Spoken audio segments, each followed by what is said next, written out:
Welcome to Elite Online Link.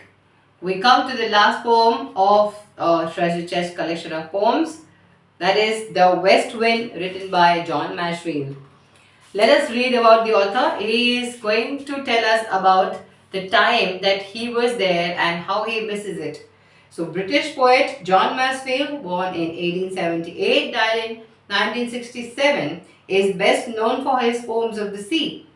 His poem, The West Wind, is filled with nostalgia. When you remember something very closely from your past, we call it nostalgia, and expresses the poet's love and yearning, his desire for his homeland.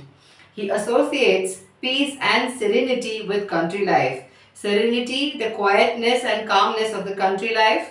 Mansfield paints a charming, a beautiful picture of the rustic countryside, and the poem is filled with the sights and sounds of the rural England that the narrator remembers with lot of love, and he wishes to return to that place once again. Let us begin. The West Wind by John Mashfield. It's a warm wind, the west wind, full of birds' cries. You will see a lot of repetition of sounds. So this figure of speech is alliteration, when the first word is repeated. It's a warm wind, the west wind, full of birds' cries. I never hear the west wind, but tears are in my eyes. Because he is not there, he misses it. That's why he says there are tears in my eyes. For it comes from the westlands, the old brown hills. For means because it comes from the westlands, the old brown hills. He refers to the hills as brown hills. And April's in the west wind and daffodils. So what is in the winds that come from the west?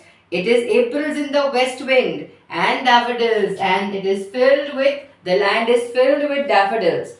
It's a fine land, the west land, for hearts as tired as mine. It's a fine land, the west land. He calls it a fine land because there are hearts as tired as mine. There are other people whose hearts are tired. Does the heart really get tired? No, it is a reference. It is a reference to something else.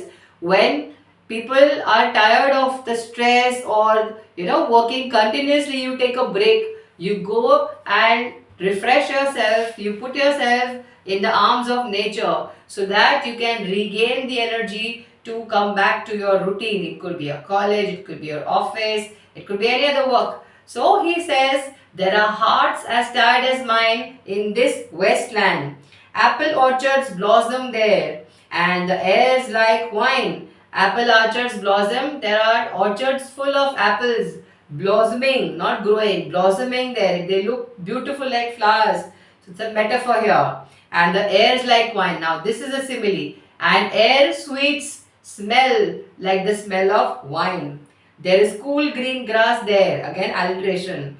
There is cool green grass there where men may lie at rest, where men may lie down and take rest. And the thrushes are in song there. Thrushes are birds who sing over there, fluting from the nest, as if their sound is sweet, like using a flute in their nest.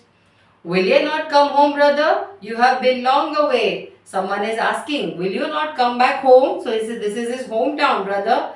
You have been long away. You have been away for a very long time. It's April and blossom time, and white is the May.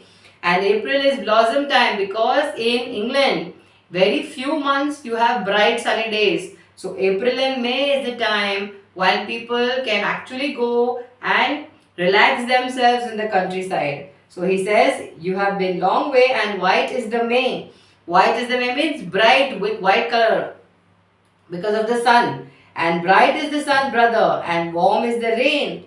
Will you not come home, brother? Home to us again? Now, because of this feeling of homesickness, because of this desire to go back home, the poet says there are tears in my eyes. So he feels someone is asking from his homeland, will you not come back, brother? It is time to spend time again. Will you not come home, brother? Will you not come home to us again?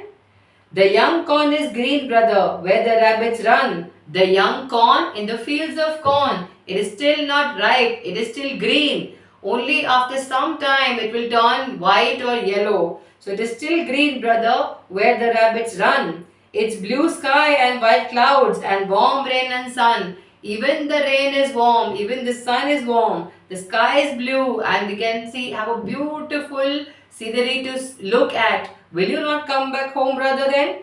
To hear the wild bees. Sorry, it's song to a man's soul, brother. Fire to a man's brain.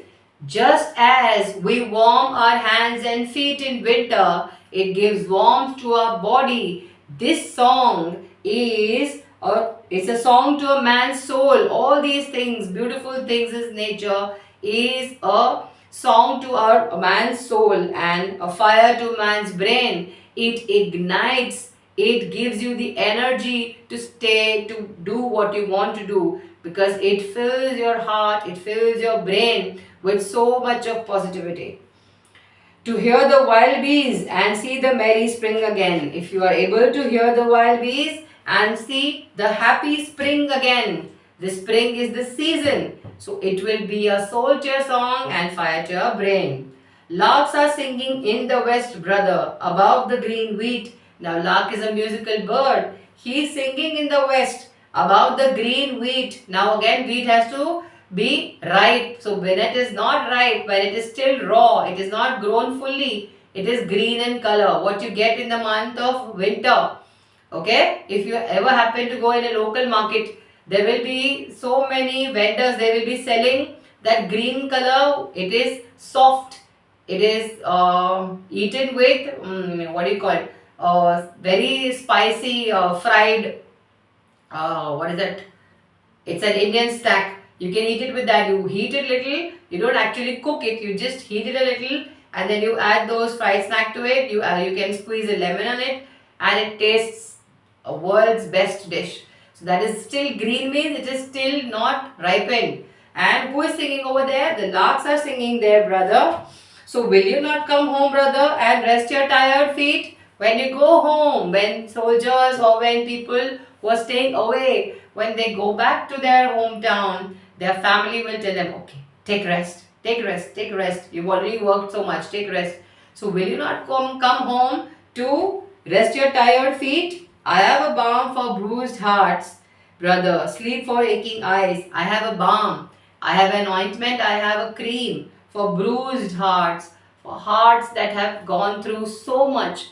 There are so many wounds that cannot be seen. That is why he's saying bruised hearts, broken hearts, wounded hearts. And I have a sleep for aching eyes. What a beautiful line. I will give you so much love. I will give you you will experience so much peace that you will automatically, your aching eyes will automatically fall off to sleep.